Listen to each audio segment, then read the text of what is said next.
Bonjour à toi élève de 3e, donc tu vas avoir tes épreuves communes dans pas longtemps. Donc je vais juste faire une petite vidéo pour essayer de décrire un peu plus précisément le contenu de ces épreuves communes. Donc l'idée de cette vidéo c'est de ne pas te faire réviser tout ce qu'on a vu depuis la 5e ou la 6e.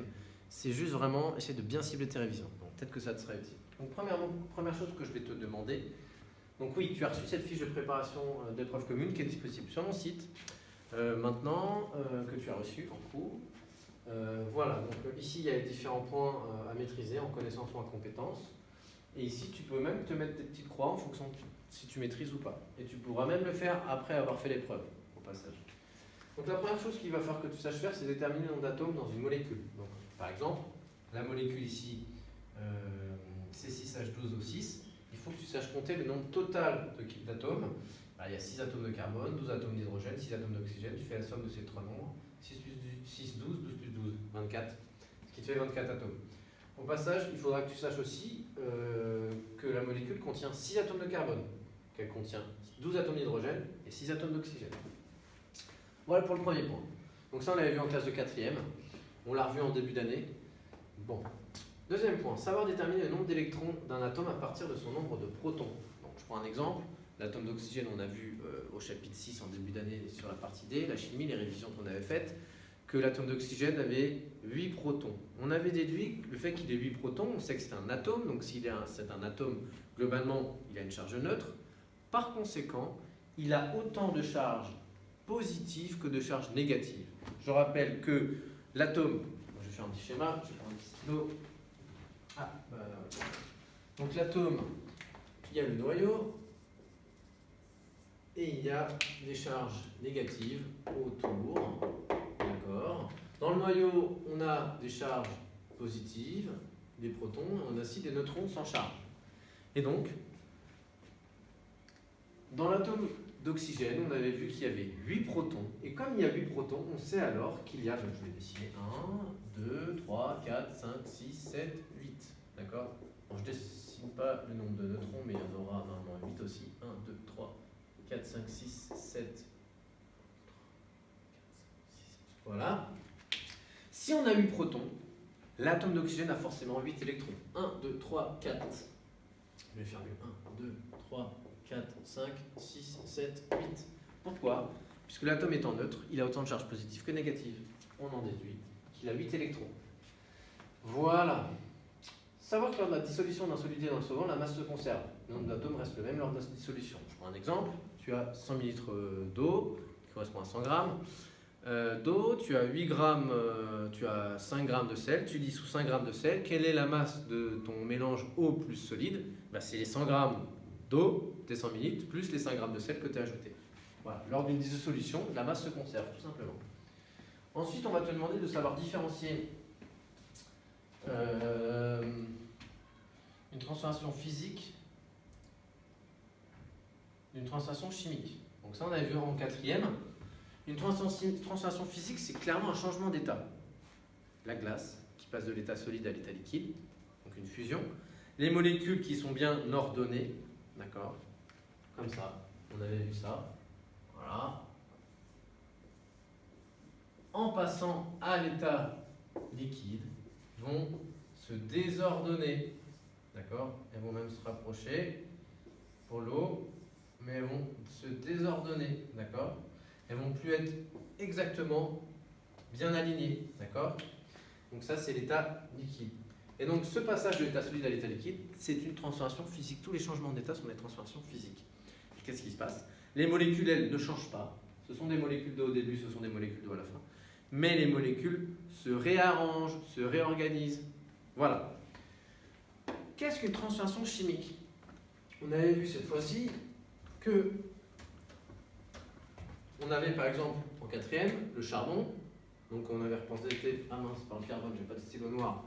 Donc le carbone plus le dioxygène, ça nous avait fait du CO2. On voit ici qu'on a un atome de carbone, 2 atomes d'oxygène, et on les retrouve à la fin. Concrètement, qu'est-ce qui s'est passé? Ce sont les atomes, cette fois-ci, non pas les molécules, qui se sont réorganisés. Il y a autant d'atomes de carbone et d'oxygène avant et après la réaction. Les atomes se sont simplement réorganisés entre eux. Voilà.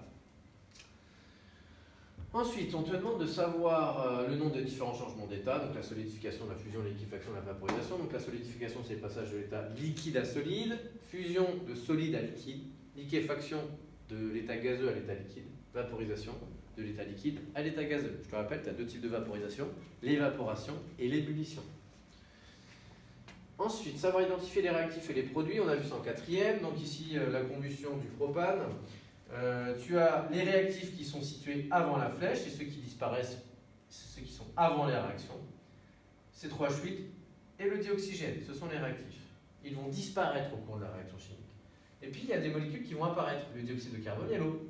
Ces molécules, ce sont des produits de la réaction. Ils sont produits, ils apparaissent. Voilà. Savoir différencier un atome et une molécule, un ion, on avait fait au chapitre 6 au début d'année, là. De la partie D, on avait différencié tout ça, donc il faut que tu refasses cet exercice-là. Je l'ai même corrigé sur ma chaîne YouTube. Donc voilà, un atome c'est neutre, une molécule c'est constitué de plusieurs atomes. Je prends un exemple, l'atome d'oxygène. Une molécule d'eau, dans une molécule il y a ici plusieurs atomes, deux d'hydrogène et une d'oxygène. Et un ion, ça possède toujours une charge positive ou négative, donc ça c'est un ion. Ça, ce sont des ions, c'est une molécule, car il y a plusieurs atomes, et ça, c'est un atome. Voilà. Ensuite, on te demande pour les deux dernières choses, et ça, j'insiste dessus, c'est les deux formules à savoir. Savoir la formule entre la masse volumique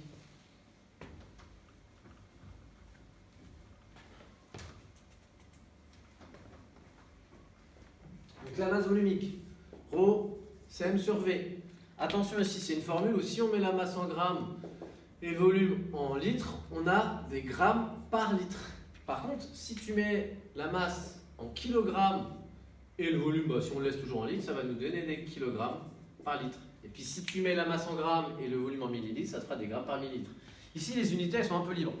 Donc ça, voilà, c'est une formule où les unités sont un peu libres. Attention, parce qu'on te demande aussi de savoir la formule liant le poids, la masse et l'intensité du champ de pesanteur. P est égal à M fois G. Ici, attention, tu n'as pas le choix des unités. La masse est forcément exprimée en kilogrammes, le poids est forcément exprimé en newtons. Et donc par conséquent, si tu utilises le fameux triangle, tu t'aperçois que M et G sont au même niveau, donc tu les mets en bas, le poids en haut. T'en déduis que la masse, on peut l'exprimer en la cachant P divisé par G. Ça, je l'avais déjà expliqué. Voilà. Et donc, comme la... Pardon. Oui, et tu sais aussi que G, en le cachant, c'est P divisé par M. Et comme G, c'est P divisé par M, P, le poids, c'est en newton, la masse en kilogrammes, tu t'aperçois que G, c'est en newton divisé par des kilogrammes. Donc, cette unité, tu peux la retrouver. Voilà. Donc, il faut connaître ces deux formules. Et ensuite, il faut savoir passer de ça à ça à ça. De même, ici, avec notre triangle, donc je vais le mettre là.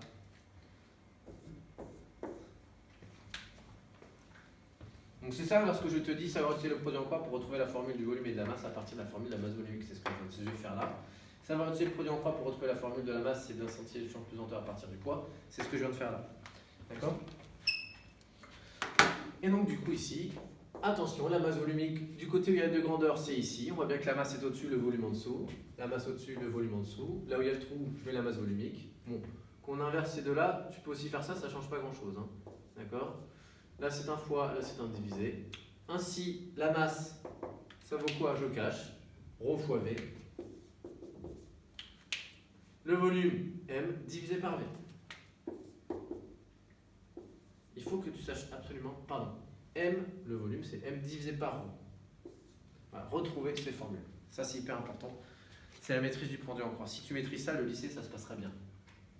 Alors, le dernier truc que je te dis, c'est attention, contrairement aux dernières interrogations, les formules, je ne te les donnerai pas. On ne te les donnera pas. Et donc, il faut absolument que tu saches, 1, les connaître, et 2, savoir les manipuler. Si tu sais faire ça, ça va très bien se passer, les épreuves communes. Voilà.